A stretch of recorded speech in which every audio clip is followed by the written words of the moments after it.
Bienvenue dans le podcast La Maison 4, un espace pour explorer le transgénérationnel et éclairer ton histoire. Ici, on libère les mémoires pour avancer en conscience. Je te partage des clés et des réflexions pour mieux comprendre ton histoire familiale et personnelle et t'accompagner dans ta transformation.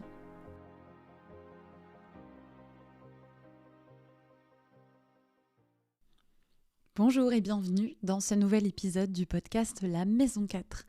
Cette semaine, j'ai envie de vous parler des lois de Bert Hellinger, des lois dont on parle dans les constellations familiales, celles sur lesquelles on s'appuie.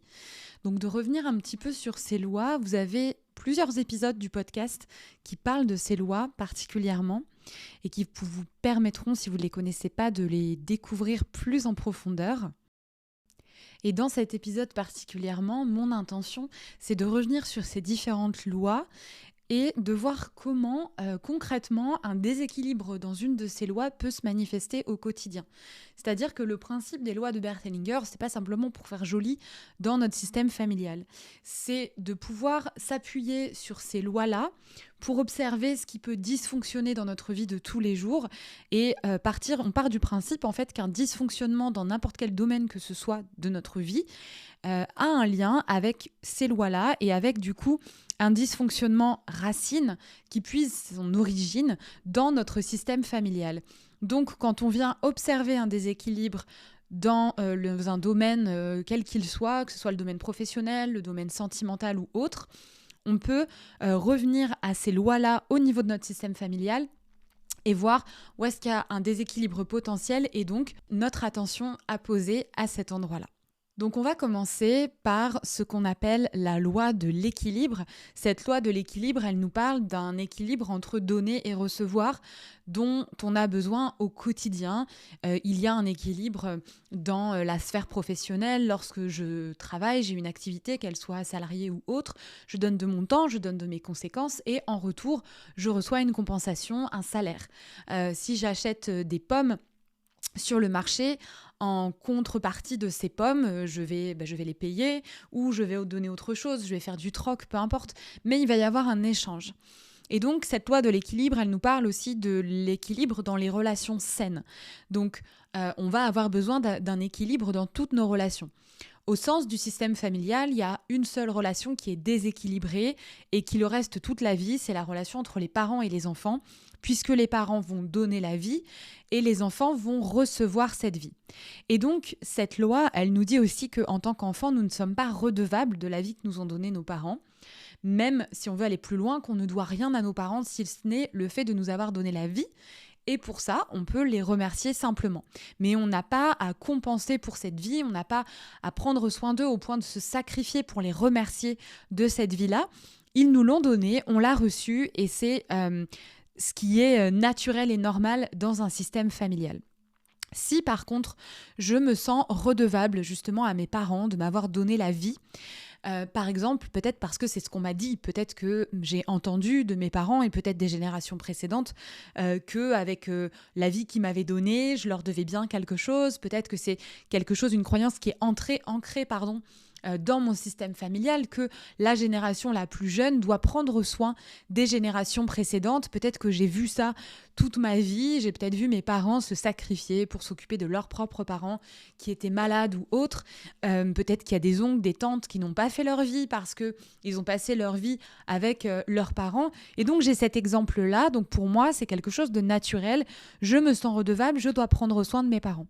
Comment ça peut se répercuter dans ma vie de tous les jours ? Eh bien, je peux me retrouver toujours dans une dynamique de sacrifice permanent. Toujours dans mes autres relations, que ce soit au travail, je peux justement donner beaucoup plus que ce qu'on attend de moi. Peut-être faire beaucoup d'heures sup qui ne seront jamais payées, faire avec un salaire qui est assez bas par rapport au travail que je fournis, développer mes compétences pour être toujours mieux, toujours plus et ne voir aucune évolution de carrière, par exemple. Dans mes relations amoureuses ou amicales, je peux aussi être toujours celui ou celle qui va prendre soin des autres, qui va se faire passer en dernier, qui va avoir l'impression que c'est normal de prendre soin, d'être dans le donner mais de ne pas m'autoriser à recevoir. Donc je peux aussi avoir du mal à recevoir de l'aide, avoir du mal à recevoir des cadeaux, ressentir beaucoup de culpabilité ou de difficulté à penser à mes propres besoins et à prendre soin de mes propres besoins. Pourquoi ? Parce que dans mon système familial de naissance, j'ai engrammé cette croyance que je suis redevable de tout ce qu'on m'a donné et notamment de cette vie qu'on m'a donnée. Donc tant que je ne vais pas me libérer de ça, je vais continuer à répercuter cette conséquence-là, finalement, dans la vie de tous les jours. Et donc, encore une fois, ça peut être dans plein de domaines, professionnels, amical ou autres. Donc ça, c'est pour la loi de l'équilibre qui est la première loi.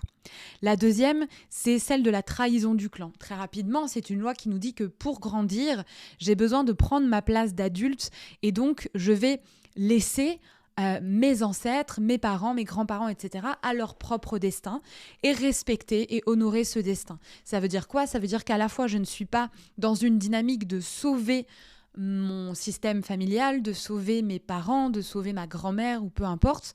Et je ne suis pas non plus dans une dynamique d'attente que les autres changent. Donc trahir le clan, c'est aussi déposer toutes les loyautés que je peux porter et toutes les choses que je peux m'interdire de vivre justement pour rester loyale à mon système familial. Donc, lorsque cette loi, elle est en déséquilibre, lorsque je n'ai pas trahi le clan, soit parce que je crois encore que c'est à moi de sauver certains de mes ancêtres ou de changer des choses qu'ils ont vécues. Spoiler alerte, c'est pas notre rôle et en plus ce n'est pas possible, on ne peut pas changer ce qui a été vécu. Je vais du coup rester dans une forme de loyauté. Et c'est quelque chose qui peut se répercuter, encore une fois, dans plein de domaines de ma vie, par exemple.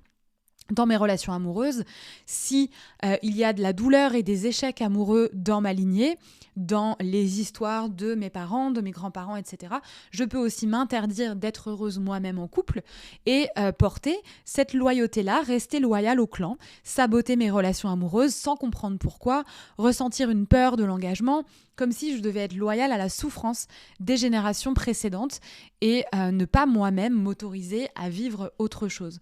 Donc là aussi, je peux répercuter cette loyauté, cette non-trahison du clan finalement dans ma vie.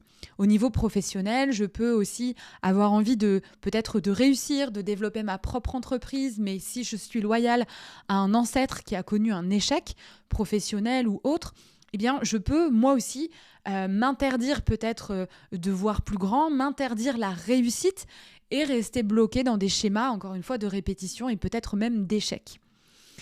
Tout ce que je vais répéter de mon système familial d'origine va se répercuter du coup dans ma vie à moi. Donc si encore une fois je vais à la source, si je décide en mon âme et conscience de trahir le clan, c'est-à-dire de rendre à chacun sa propre histoire, son propre destin et m'autoriser tout en reconnaissant mon appartenance à ce clan à vivre ma propre vie, alors je vais pouvoir travailler sur ces déséquilibres qui peuvent se manifester de plein de façons différentes. Dans les lois, on a aussi la loi de la hiérarchie. La hiérarchie, elle nous dit qu'il existe un ordre hiérarchique dans le système familial qui est simplement très logique. C'est pas une question de supériorité ou d'infériorité, mais plutôt un ordre d'arrivée. Et cette loi, elle nous dit quoi ? Que les parents sont les grands-parents sont les grands, et les enfants sont les petits. Donc moi, en tant qu'enfant, dans mon système familial, par rapport à mes parents et à mes grands-parents, je suis la petite, ils sont les grands. Et par rapport à mes propres enfants, si j'en ai, je suis la grande et ils sont les petits, évidemment. Là, il peut y avoir un déséquilibre si, par exemple, en tant qu'enfant, et peut-être encore aujourd'hui en tant qu'adulte, je vais prendre un rôle parental, peut-être parce qu'un de mes parents a été défaillant, peut-être parce que j'ai dû remplacer papa qui est décédé très jeune et qu'on m'a dit « maintenant c'est toi l'homme de la maison ». Peut-être parce que maman n'était pas capable de s'occuper de mes petits frères et de mes petites sœurs et qu'en tant qu'aînée, je me suis dit que c'était à moi de le faire. Donc ça, c'est très souvent un déséquilibre qui peut déjà exister dans l'enfance où je suis mise à une place parce que généralement en tant qu'enfant, on ne choisit pas, on va plutôt le subir. Donc je suis mise à une place qui n'est pas la mienne. Et en devenant adulte, je continue de rester à cette place-là parce que personne ne m'a jamais dit que c'était pas ma juste place et que je pouvais faire autrement.